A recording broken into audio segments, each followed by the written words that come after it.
मुख्यमंत्री डॉक्टर मोहन यादव ग्राम उमरिया जिला जबलपुर में यहां पर अत्याधुनिक गौशाला का भूमि पूजन करने पहुंचे हैं। सीधी तस्वीरें आपको दिखा रहे हैं जबलपुर से। अपना यथास्थान ग्रहण करेंगे माननीय मुख्यमंत्री जी के साथ माननीय श्री नागर सिंह चौहान जी, माननीय प्रभारी मंत्री श्री ज्ञान सिंह जी, पूर्व सांसद सुश्री मीना सिंह जी, माननीय विधायक महोदया श्री शिव नारायण सिंह जी और समस्त पदाधिकारी। और समय अभाव है, सादर आग्रह बिना किसी देरी के माननीय मुख्यमंत्री जी के स्वागत के लिए मैं सादर आग्रह करूंगा। ज्ञान सिंह जी, पूर्व सांसद एवं पूर्व कैबिनेट मंत्री आदरणीय ज्ञान सिंह जी आए और माननीय मुख्यमंत्री जी का स्वागत करें।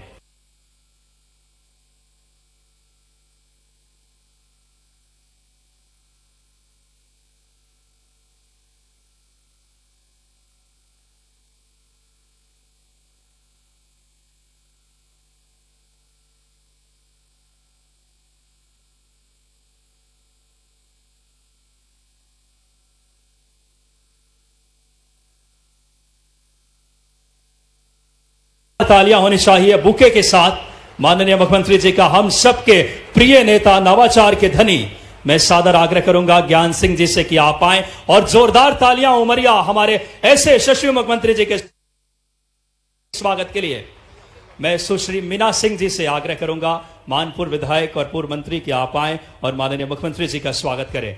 सुश्री मीना सिंह जी से जोरदार तालियों के साथ आपके स्वागत के लिए मैं सादर आग्रह करूंगा माननीय विधायक शिव नारायण सिंह जी लल्लू भैया से कि आप आए और माननीय मुख्यमंत्री जी का, हमारे मुख्यमंत्री जी और माननीय प्रभारी मंत्री जी का भी, आदरणीय नागर सिंह चौहान जी का, और ये स्मृति चिन्ह जो कि ज्ञान सिंह जी और माननीय, मैं सादर आग्रह करूंगा जिला अध्यक्ष जी से कि आप आए और हमारे प्रभारी मंत्री जी का भी स्वागत करें। यह स्मृति चिन्ह गणेश जी की मूर्ति और अटल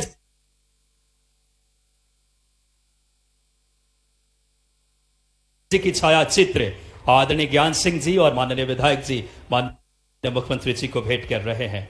ये बड़ी गौरव के क्षण हम सब के लिए है। मैं जिला अध्यक्ष जी से आग्रह करूंगा कि हमारे प्रभारी मंत्री आदरणीय नागर सिंह चौहान जी का स्वागत करें।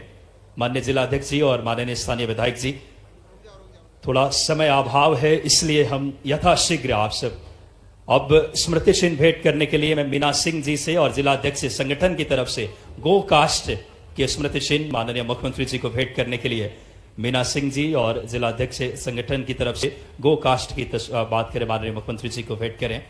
माननीय जिला अध्यक्ष जी जोरदार तालियां बजाएं। और अब मैं सादर आग्रह करूंगा कमिश्नर मैम और माननीय कलेक्टर सर से और सीओ सर से कि आप आए और वेगा पेंटिंग, जो कि हमारी वेगा पेंटिंग इस क्षेत्र की पहचान है, माननीय हमारे कलेक्टर सर, हमारे सम्माननीय कमिश्नर मैम और सीओ सर से आग्रह कि आप आकर माननीय मुख्यमंत्री जी को मेगा पेंटिंग भेंट करें। ये हमारी आदिवासी संस्कृति की पहचान है और इस परंपराओं को हम सब घोतक और परिचायक है। जोरदार तालियां। माननीय मुख्यमंत्री जी का एक ऐसा नेतृत्व है जो हम सब के मध्य प्रदेश की विकास की जो लौ जलाई है आपने इच्छा शक्ति के साथ, दोनों हाथ उठाकर ऐसे नवाचार दूरदर्शी सोच के धनी डॉक्टर मोहन यादव जी हमारे बीच, माननीय मुख्यमंत्री जी का और हमारे पार्टी के सभी गणमान्य कार्यकर्ता एक बड़ी माला से यथाशीघ्र स्वागत करें। समय अभाव है, यथाशीघ्र एक बड़ी माला से माननीय मुख्यमंत्री जी का स्वागत करें। पार्टी के सभी जो जन बात करें मंडल के और सभी पार्टी के कार्यकर्ता, माननीय मुख्यमंत्री जी ने बहुत कम समय में मध्य प्रदेश को ग्लोबल इन्वेस्टमेंट समिट हो, पुनर्गठन आयोग हो, साइबर तहसील, बोलिए भारत माता की, भारत माता की। एक बड़ा दिन है। एक ऐसे इच्छा शक्ति के धनी माननीय मुख्यमंत्री जी पीएम वायुश्री योजना, फ्री एयर एम्बुलेंस, राम पथ गमन और ऐसे तमाम कार्यों से प्रदेश की तस्वीर और तकदीर बदली है आपने। बड़ी ही गौरव के क्षण है।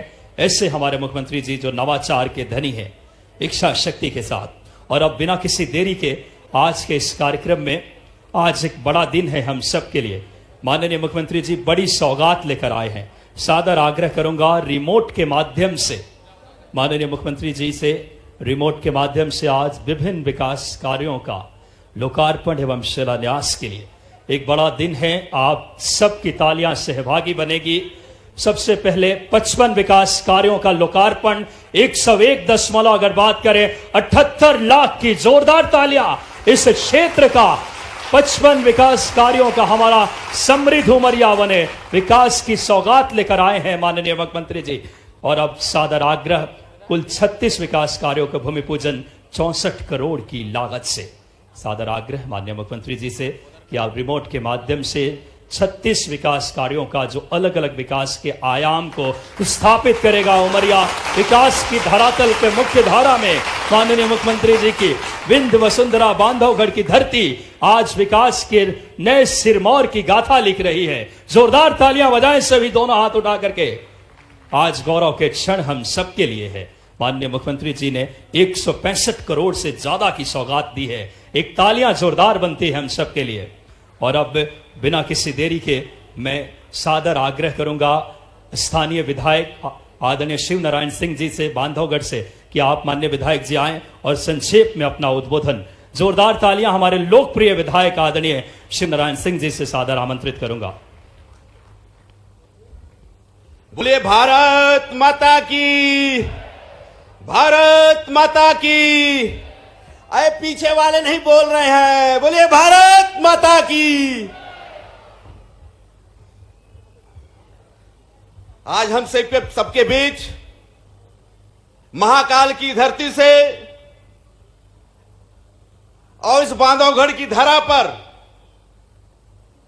प्रदेश के यशस्वी मुख्यमंत्री, जन जन के प्रिय, किसानों के भाई, लाडली बहनों के भैया आज हमारे बीच इस नरोजाबाद क्षेत्र में पहुंचे हैं।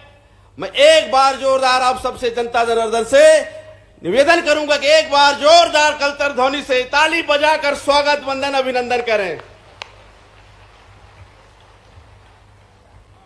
मंच पे विराजमान हमारे जिले के पालक मंत्री बड़े भैया सम्मानित श्री नागर सिंह चौहान जी, मंच पे विराजमान हम सबके राजनीतिक गुरु मेरे पिता आदरणीय श्री ज्ञान सिंह जी, जो पूर्व सांसद, पूर्व कैबिनेट मंत्री रहे हैं, उनका भी बहुत बहुत स्वागत वंदन अभिनंदन है।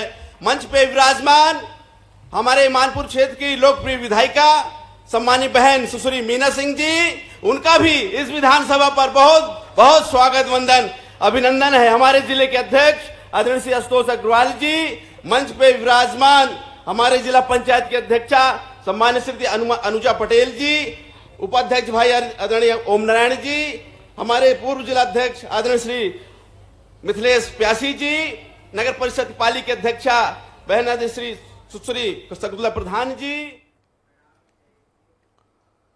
चलिए आपको सीधे उमरिया लिए चलते हैं, जहां मध्य प्रदेश के मुख्यमंत्री मोहन यादव पहुंचे हुए।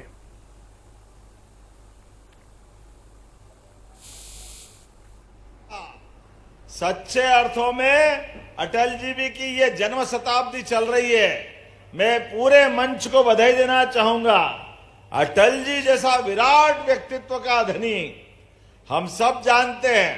अटल जी का पूरा जीवन जनता की सेवा के लिए, सच्चे अर्थों में लोकतंत्र को सच्चे अर्थों में कोई विपक्ष का नेता मिल सकता था।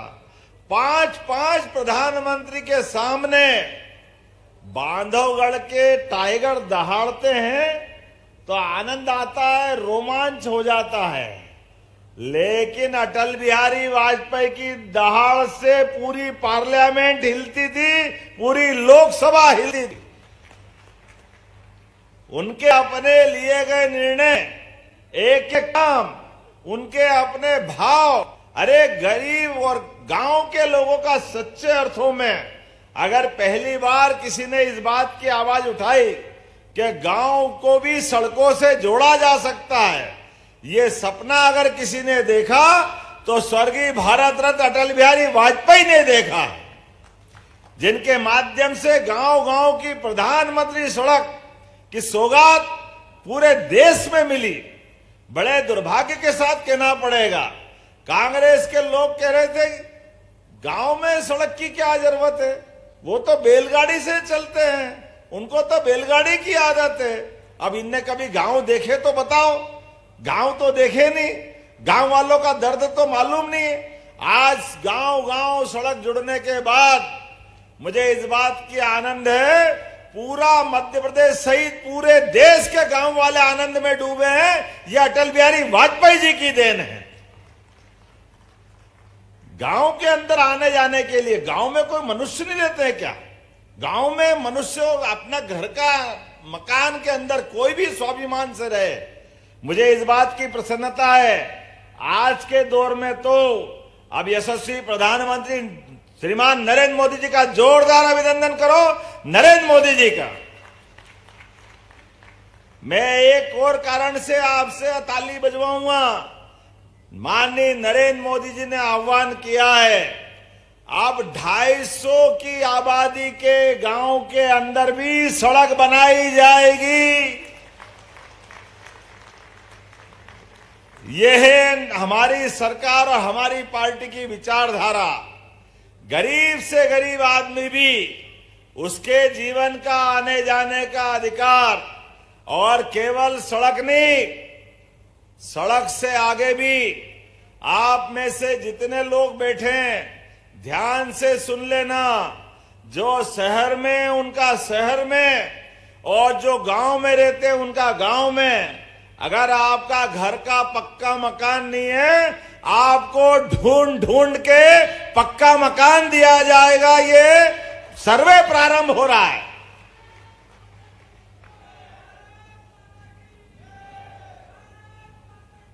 नरेंद्र मोदी जी का अपना सपना, ये 145 करोड़ से बड़ा आबादी का देश, इसमें गरीब से गरीब आदमी की जिंदगी में भी, अरे गरीब आदमी झोपड़ी में क्यों रहेगा, उसको भी पक्का मकान मिलना चाहिए, उसका भी इस प्रदेश और देश पे हक है।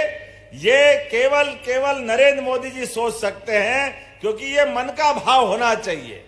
इनका खुद का मकान नहीं है पूरे देश में एक भी, लेकिन उनका एक ही सपना है, मेरा एक एक भाई बहन जो गांव में रहते हैं उनको पक्का मकान मिलना चाहिए। ये भावना जरूरी है। आप बताओ, प्रधानमंत्री किसान सहायता किस किस को मिलती, हाथ खड़े करके बताना। बताओ आप जिन जिन को किसान सहायता मिलती है, ये पहली बार नरेंद्र मोदी जी के द्वारा दी गई। जोरदार अभिनंदन करो। ये सरकार की सोच अपने में। गरीब आदमी अपना मकान बनाए, 1000 रुपया महीना उसको मिले, 6000 रुपया हमारे द्वारा भी दे रहे हैं, तो 6000 माननीय मोदी जी के, 6000 हमारी सरकार के माध्यम से। और इतना ही नहीं, घर में चूल्हा, और 2028 तक गरीब आदमी को राशन भी फ्री। ये सारी व्यवस्था अब आप हमारी सरकार के द्वारा भी अभी लगातार अभियान चला रहे हैं। जो हमारे राज्य के युवा, महिला, किसान, गरीब अगर बेरोजगार है, उन सबको रोजगार दिलाने का काम अपनी सरकार कर रही है। सब लोगों को रोजगार दिलाया जाएगा। अपना व्यक्ति प्रदेश का, और अगर उसको काम धंधा चाहिए तो सरकार का मतलब सरकार सबकी चिंता करे, सरकार सबको साथ लेके चले। इसलिए एक नहीं कई काम अपनी सरकार के द्वारा कराए जा रहे हैं। आपको ध्यान में होगा, शहडोल के अंदर हमने संभाग स्तर पे उद्योग स्थापित करने की बड़ा आयोजन किया। केवल शहडोल नहीं, जबलपुर, ग्वालियर, सागर, नर्मदापुरम, रीवा, एक एक करके 7 संभाग पे। और अब सबसे बड़ी इन्वेस्टर समिट कर रहे हैं भोपाल में, और भोपाल में आ रहा है यशस्वी प्रधानमंत्री। जोरदार अभिनंदन करो इसी महीने श्रीमान नरेंद्र मोदी जी। मध्य प्रदेश में किसी बात की कमी नहीं है। मध्य प्रदेश में उद्योगों के लिए जमीन भी है, पर्याप्त बिजली भी है, पर्याप्त रूप से खदानों पे अपनी आयस्क के आधार पर उत्पादन की इकाई लगाने की संभावना भी है। अच्छे पढ़े लिखे बच्चों की बड़ी फौज है। कोई फार्मा इंडस्ट्री लगाए, कोई हेवी इंडस्ट्री लगाए, कोई एमएसएमई लगाए, कोई लघु कुटीर उद्योग करे। जिसको भी जो काम करना है, सरकार सबकी मदद करने के लिए तैयार है। लेकिन मध्य प्रदेश को आगे बढ़ाना है, बेरोजगारों को काम दिलाना है, युवा की जिंदगी बदलना है।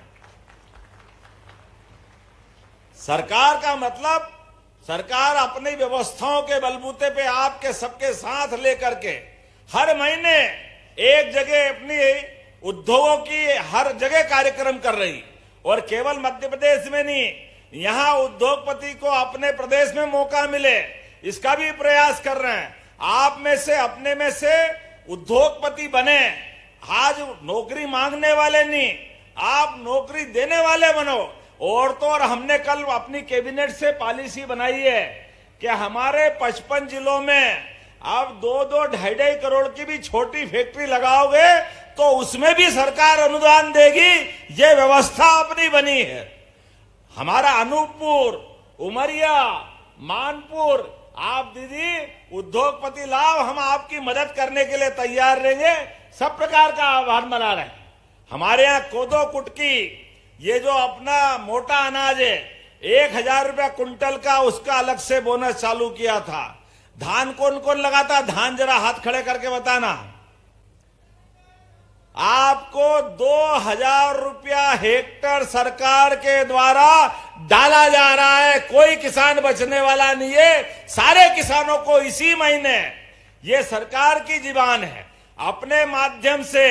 और खास बात कि जिनने आमतौर पर केवल जो उपांतरण कराते थे, चावल अपनी जमा करते थे, पहले तो छोटे किसान बच जाते थे, जो छोटे छोटे किसान हैं। लेकिन इसमें ध्यान रखेंगे, कोई भी किसान बचेगा नहीं जिसने भी धान बोया। प्रत्येक किसान को पैसा दिलाने की जवाबदारी हमारी सरकार द्वारा ली जा रही है।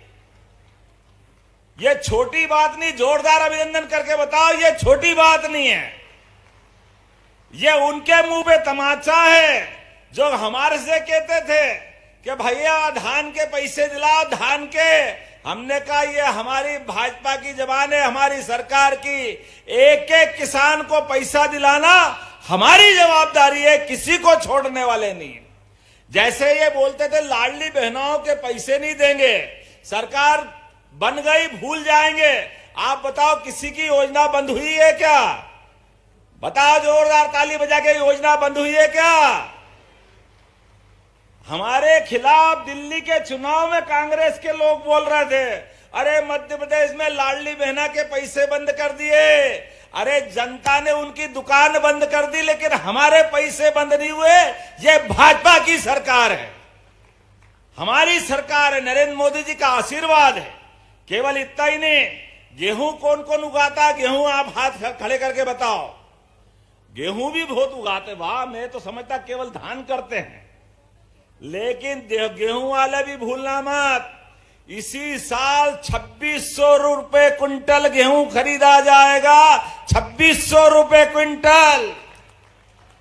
जरा ताली वाली बजाओ, 2600 रुपए मामूली बात नहीं होता है। सरकार की भावना है हर किसान की जिंदगी बदलना चाहिए, हर एक के जीवन में बदलाव आना चाहिए।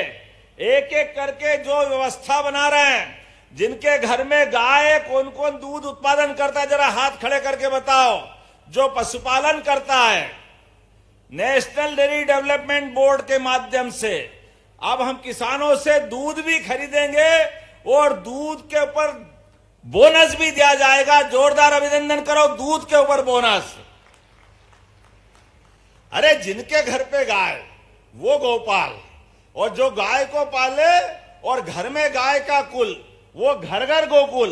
तो ये अपने घर गोकुल हो गए, और जहां गोपाल और गोकुल वही तो वृंदावन है। बोलो वृंदावन बिहारी लाल की। मध्य प्रदेश के अंदर जहां जहां भगवान राम ने चरण धरे, चाहे वो चित्रकूट हो या कोई और स्थान, इसी प्रकार से भगवान कृष्ण के जो जो चिन्ह डाले गए, भगवान कृष्ण के ये स्थान माने गए, ऐसे प्रत्येक स्थान को तीर्थ बनाया जाएगा। तीर्थ, उसका पैसा सरकार के द्वारा लगाया जाएगा। अरे भगवान राम और कृष्ण हमारे आराध्य हैं, हम उनका मान सम्मान करते हैं, तो उसमें गलत क्या है? कई लोग कहते अरे आप तो धर्म का काम कर रहे हो, ये नहीं करना चाहिए। मैं उनसे पूछना चाहता हूं, अरे धर्म का काम कर रहे हैं, 100 बार करेंगे, तुम तो अधर्म करते हो। बोलो धर्म का काम नहीं करना चाहिए क्या? जरूर करना चाहिए। ये हमारी सरकार तय कर रही है। आप बताइए, अमरकंटक पूरी नर्मदा के परिक्रमा पथ पर जितने यात्री जाएंगे आएंगे, सभी यात्रियों के लिए सभी प्रकार की सुविधा जुटाने का काम भी सरकार के द्वारा किया जाएगा। ये संकल्प भी हमारी सरकार ले रही है। बोला नर्मदे महारानी की। ऐसी बहुत सारी बातें बता सकता हूं, लेकिन अभी थोड़े समय की कमी है। मैं लेट भी आया। मुझे बताया कि हमारे नगरीय निकायों में हमारे को सामुदायिक भवन चाहिए उमरिया में, दीदी मानपुर में भी चाहिए। जहां जहां नगरीय निकाय है, प्रत्येक नगरीय निकाय में गीता भवन बनाए जाएंगे। गीता भवन ये सरकार का निर्णय है। भगवान ने 5000 साल पहले गीता के माध्यम से ज्ञान मार्ग, भक्ति मार्ग, कर्मवाद सभी की शिक्षा दी और उनकी शिक्षा के बलबूते पर पूरी दुनिया गौरवान्वित होती है। ऐसे में हमारे भगवान के नाम पर गीता भवन बनते हैं और वहां ज्ञान चर्चा होती है। इससे अच्छी क्या बात हो सकती? और हमारे बीच में तो ज्ञान सिंह जी खुद ही विराजमान है। जोरदार ताली बजाओ अपने सांसद जी पूर्व के लिए। मुझे आज के इस अवसर पर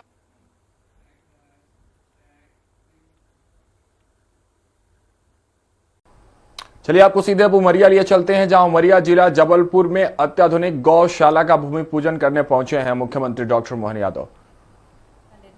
उसका भूमि पूजन माननीय मुख्यमंत्री जी कर रहे हैं। साथ हैं श्री राकेश सिंह, माननीय कैबिनेट मंत्री लोक निर्माण विभाग मध्य प्रदेश शासन। साथ हैं श्री नागर सिंह चौहान, माननीय मंत्री अनुसूचित जाति कल्याण विभाग मध्य प्रदेश शासन। साथ हैं श्री लखन पटेल जी, माननीय मंत्री पशुपालन एवं डेयरी विभाग मध्य प्रदेश शासन। श्री जगत बहादुर सिंह अन्नू जी, माननीय महापौर नगर निगम जबलपुर। श्रीमती सुमित्रा वाल्मीकि जी, माननीय सांसद राज्यसभा जबलपुर। श्री आशीष दुबे जी, माननीय सांसद लोकसभा जबलपुर। और हमारे सभी संतों का सानिध्य आज हमें मिल रहा है। आज के इस अवसर पर निश्चित ही हम सभी सौभाग्यशाली हैं। गौ पूजन कर विभिन्न विकास कार्यों का शिलान्यास, भूमि पूजन माननीय मुख्यमंत्री जी ने अभी किया। और हम आपको बता दें कि आज लगभग 14 विकास कार्यों का लोकार्पण माननीय मुख्यमंत्री जी करने जा रहे हैं। 10 विकास कार्यों का लोकार्पण, 4 विकास कार्यों का भूमि पूजन अभी माननीय मुख्यमंत्री जी ने किया है।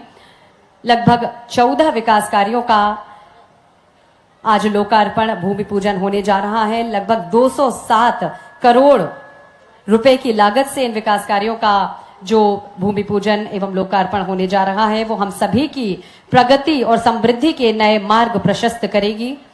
क्षेत्र के विकास में एक बहुत बेहतरीन मील का पत्थर साबित होंगी ये हमारी सभी विकास कार्यों का लोकार्पण। जोरदार तालियां हम सभी की होना चाहिए आदरणीय देवियों सज्जनों। करतल ध्वनि हम सभी की, हम सभी सहभागी बने। जो ये पुनीत कार्य माननीय मुख्यमंत्री जी कर रहे हैं उसमें हम सभी भी सहभागी बन रहे हैं।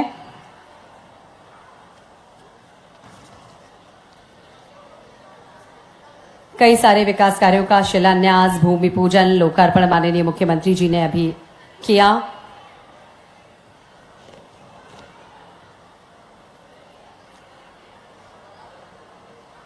आप सभी की गरिमामय उपस्थिति भी इस कार्यक्रम को निश्चित ही बहुत गरिमा और भव्यता प्रदान कर रही है। गौशाला उमरिया का भूमि पूजन और विभिन्न विकास कार्यों का शिलान्यास, लोकार्पण आज माननीय मुख्यमंत्री जी के करकमलों से उमरिया जबलपुर में किया गया। माननीय मुख्यमंत्री जी मंच की ओर अग्रसर होते हुए, साथ ही हमारे अन्य सभी मंत्रीगण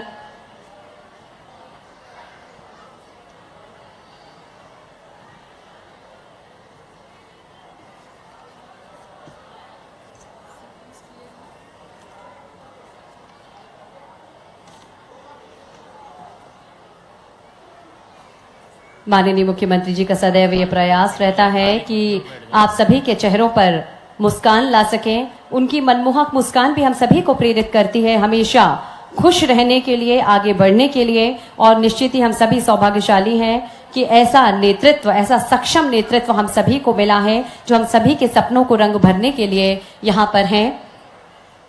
और माननीय मुख्यमंत्री जी के बढ़ते हुए कदम मंच की ओर।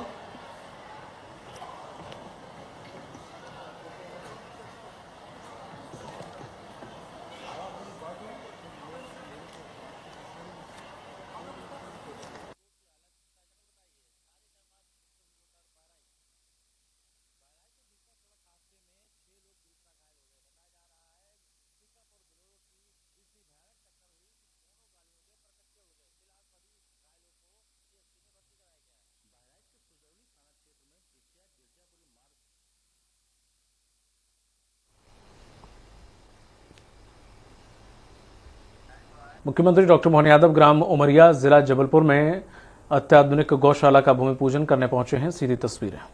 लेकिन देश की देशभक्ति क्या होती है ये इजराइल ने बताया था। लेकिन जिन जिन कांग्रेस सहित इनके लोगों ने देश के साथ जो अन्याय किया, हमारी वो कई पीढ़ियां बिगाड़ दी। लेकिन हम तो ये आनंद में हैं जो कांग्रेस के लिए परम पूज्य ने बापू की बात नहीं माने, जिनने कहा था कि इस देश के अंदर अगर राष्ट्रीय पशु के रूप में मान्यता मिलेगी तो गौ माता की ये महात्मा गांधी ने बात कही थी।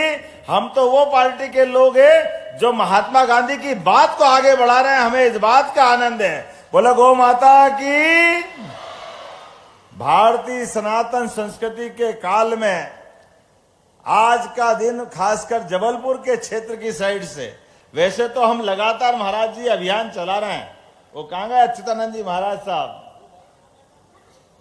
अच्छा, प्लेन पकड़ना था, तो मैं उनके लिए भी प्रणाम करता हूं और उनके माध्यम से आप सबको ये स्मरण करा रहा हूं कि अब आने वाले समय में खास करके आज तो यहां हम सब जानते हैं कि हमारी सरकार के बनने के बाद, वैसे तो सरकार के पहले से भी गौशालाओं का संचालन व्यवस्था इसके मामले में सरकार के माध्यम से और भारतीय जनता पार्टी की नीति होने के कारण से हमने इन सारे कामों को प्रोत्साहन दिया।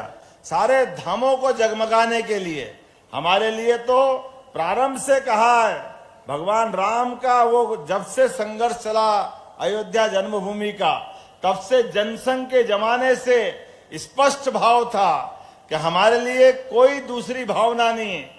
और ये भगवान श्री राम के मामले में जितने अड़ंगे हो सकते थे वो सब कुछ किए। लेकिन अब हमारे लिए सौभाग्य की बात है, कितनी सारी प्रकार की बातें हुई। भगवान राम का मंदिर बनेगा तो देश में दंगे हो जाएंगे, पता नहीं क्या क्या डराते रहिए देश को। लेकिन इन सबके मुंह पे तमाचा पड़ा। यशस्वी प्रधानमंत्री के कार्यकाल में, श्रीमान नरेंद्र मोदी जी के कार्यकाल में राम मंदिर का भूमि पूजन भी हुआ और भगवान धूमधाम से अपने धाम में मुस्कुराए। बोला जय जय श्री राम। और ये संत वृंद का आशीर्वाद रहेगा तो गौ माता आई तो पीछे पीछे कृष्ण भी आएंगे। आएंगे कि नहीं आएंगे? बोलो गोपाल कृष्ण भगवान की। गौ माताओं के लिए वर्तमान के समय में हमारे लिए अब तो साइंस का जमाना है, बहुत सारे प्रकार से गो उत्पाद को लेकर के कहीं कोई खतरा नहीं, कहीं कोई डर नहीं। गौ माता हमारे लिए दोबारा बोलने की जरूरत नहीं है। सारे संत वृंद ने कहा कि हमने सबने विस्तार से बातें कर दी है। ये एकमात्र ऐसी माता है जो अपने बालक बच्चे को तो पालती है, लेकिन हम सबका भी ध्यान रखती है। 33 करोड़ देवी देवता का जहां वास होता है, ऐसी गौ माता के लिए हमारी सरकार ने नीति बनाई है। कहीं पर भी कोई भी स्थान पर गौ माता को लावारिस नहीं रहने दिया जाएगा। सबको गौशाला में व्यवस्था पहुंचाया जाएगा। ये व्यवस्था की जा रही है और उसी का परिणाम है क्या इंदौर, क्या उज्जैन, क्या भोपाल, क्या ग्वालियर, और ये गौशालाओं की क्षमता भी 10,000 तक पहुंचाने के लिए प्रयत्न किया जा रहा है। और पशुपालन विभाग के माध्यम से क्या 21 कितनी बना रहे हैं अपन? 21 वो अलग से गौशाला बनेगी। और महाराज जी कोई भी अपनी भी गौशाला चलाए तो गौ माता के लिए प्रतिदिन 40 रुपया रोज का प्रबंधन सरकार के माध्यम से करने जा रहा है। ये हमारी सरकार ने निर्णय लिया। लेकिन और आगे की बात, केवल गौशालाओं में गौ माता नहीं पाले जाए, बल्कि लोग घर घर में गौ माता पालें। क्योंकि हमारे घर में तो जो घर में गाय पाले वो गोपाल, और भगवान की दया से जिनके घर में गाय का कुल वो घर घर गोकुल।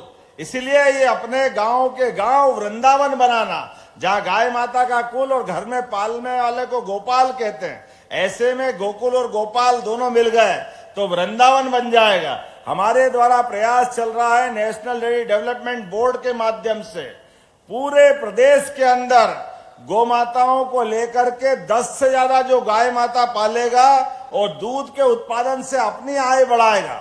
हमारा तो कृषि आधारित राज्य है, ऐसे में कृषि को बढ़ावा देना ये हम सबका दायित्व है, किसानों की आय बढ़े।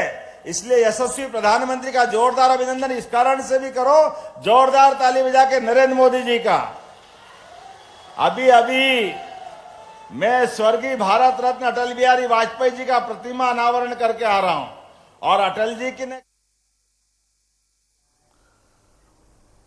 नमस्कार, बहुत स्वागत है आपका स्वराज एक्सप्रेस और मैं हूं आपके साथ राघवेंद्र। चलिए सीधे आपको जबलपुर लिए चलते हैं, जहां मुख्यमंत्री डॉक्टर मोहन यादव जबलपुर के राजीव स्टेडियम का लोकार्पण करने के बाद वहां संबोधित। नरेंद्र मोदी जी का खिलाड़ी के लिए भावना कैसी होना चाहिए, यशस्वी प्रधानमंत्री ने अपने कार्यशैली से उसको बताया। एक खिलाड़ी हमारी कोई कारण से ओलंपिक के पदक से चूकी, ऐसे में उस बच्ची का भी मान सम्मान बढ़ाते हैं। उसी प्रकार से जैसे चंद्रमा में जाने वाले विमान के लिए, रॉकेट के लिए दिक्कत आई तो वैज्ञानिक निराश थे, लेकिन यशस्वी प्रधानमंत्री ने जाकर के इसरो में जाकर के लोगों का हौसला अफजाई की, जो हमारे अंतरिक्ष अभियान से जुड़े हुए। ये भाव जब रहता है, अरे खिलाड़ी वही सच्चा हो सकता है। हारने के लिए कोई गम नहीं, लेकिन जीतने के आगे और दम लगाने की हिम्मत रखता है। ये खिलाड़ी का जो मूल भाव है। अपने अतीत के काल से भारतीय संस्कृति तो अपने यहाँ स्वयंवर में भी व्यक्ति की क्षमता योग्यता से विवाह कराते हैं। हमारे अपने खेलों के माध्यम से दुनिया भारत की सारी प्रतिभाओं को अतीत के काल से देखती आ रही है, लेकिन आज बदलते दौर में जिस प्रकार से समय चल रहा है, भारत की एक एक विधा में, एक एक जगह जिस प्रकार का समय चला है, हमारे भी माननीय प्रधानमंत्री के नेतृत्व में मध्य प्रदेश सरकार ने संकल्प किया है कि हम सभी क्षेत्रों में समान रूप से बढ़ते हुए।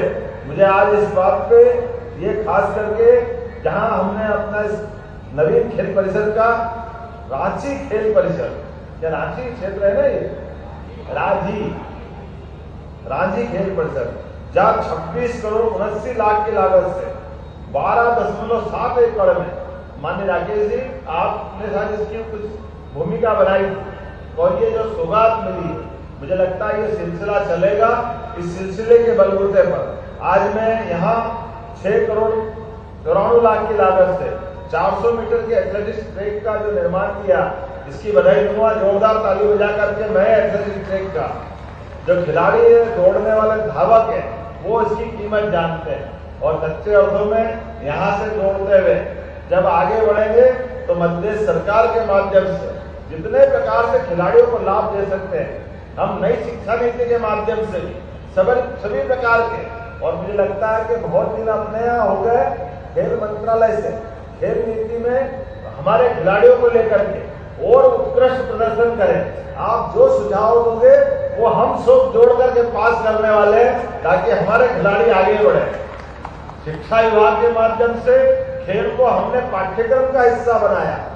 सभी प्रकार के कोच प्रशिक्षकों को आगे बढ़ने के लिए अब एक्टिविटी नहीं रह गई, केवल खेल, इसलिए उसमें भी promotion, lecturer, senior lecturer, assistant professor, कुलगुरु भी बनाना हो तो हमको आपत्ति नहीं है। सभी प्रकार के व्यवस्थाओं में सुझाव देते रहे, लेकिन सरकार के माध्यम से आगे बढ़ाने के लिए सरकार लगातार संकल्प कर रही है। आज जो यहाँ हॉस्टल है जिसमें 72 बिस्तर वाले 24 शयन कक्ष है, 12 महिला खिलाड़ियों को, 12 पुरुष खिलाड़ियों को, और खास करके धीरे धीरे करके जिस प्रकार से समय चल रहा है, अब शूटिंग हो, घुड़सवारी हो, हॉकी हो, कयाकिंग, कैनोइंग, रोविंग, कौन सा गेम छूट रहा है, सभी प्रकार के गेम में। और हमारे दिग्विजय सिंह जी बैठे हैं, ओलंपिक एसोसिएशन के माननीय सचिव है, आप तो एशियाड में और ओलंपिक में भी गए, जोरदार ताली बजाइए। हमारे लिए जबलपुर का गौरव है। खेलों के मामले में यहाँ एसोसिएशन में भी आगे हैं और खिलाड़ी में भी आगे हैं। और खिलाड़ी खास करके रानी दुर्गावती की नगरी है, माँ नर्मदा का आशीर्वाद है। ऐसे स्थान पर हमारे दादा ईश्वरदास रोहानी जी के समय इस स्थान पर आपने बहुत सारे काम किए। पट्टों का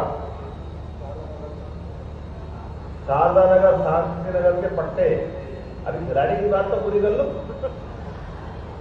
जब मेरे को लगा कि इसका नामकरण अगर करना हो तो किसका नाम दे सकते हैं? रोहानी जी के नाम। तो मैं मान के चलता हूं हमारे स्वर्गीय ईश्वरदास रोहानी जी के नाम पर इस खेल परिसर का नामकरण करने की घोषणा करते हैं। यह हमारे लिए सौभाग्य की बात है, एक ऐसे नेता जो जनता के लिए लगातार जुड़े रहते हैं। और स्वाभाविक रूप से हमारी ऐसी सारी हस्तियों को याद करना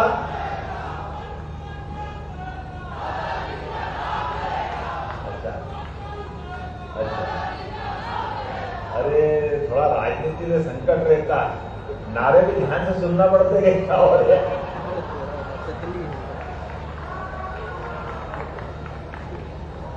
हल्ले हल्ले में पता नहीं क्या लगेगा। और अपनी कोई प्रतिक्रिया व्यक्त करने के पहले आवश्यक सावधानी भी जरूरी है।